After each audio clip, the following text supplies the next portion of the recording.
The game is on. Everyone around you is screaming, crying, completely lost in it, and you're sitting there feeling absolutely nothing, not because something is wrong with you, but because your brain is wired to care deeply just about completely different things. And psychology has a very specific explanation for why. Because not caring about sports has nothing to do with being boring, cold, or disconnected. It actually says something very specific about how your mind works.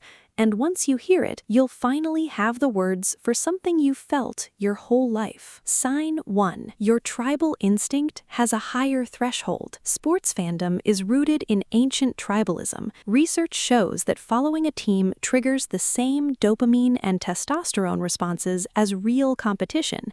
Your brain treats the win like it happened to you personally. But people who don't obsess over sports aren't missing that tribal instinct. They just have a higher threshold for what earns their loyalty.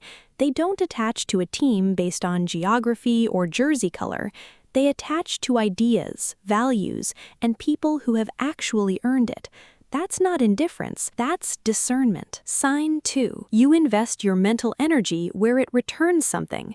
Deep sports fandom requires enormous cognitive investment. Players, stats, seasons, narratives. Your brain made a different calculation. Psychologists call this cognitive resource allocation. The mind naturally directs its energy toward what it finds most meaningful. If you don't follow sports, it's not because you lack passion.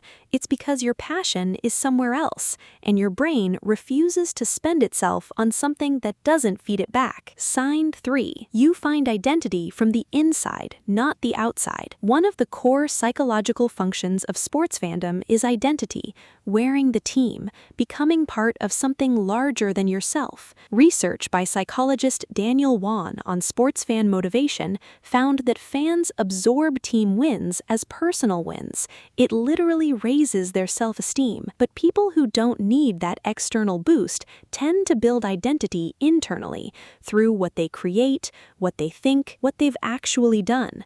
That's a different kind of self-worth and a much harder one to shake. Sign 4. You're comfortable being the only one in the room who doesn't care. Think about how much social pressure exists around sports.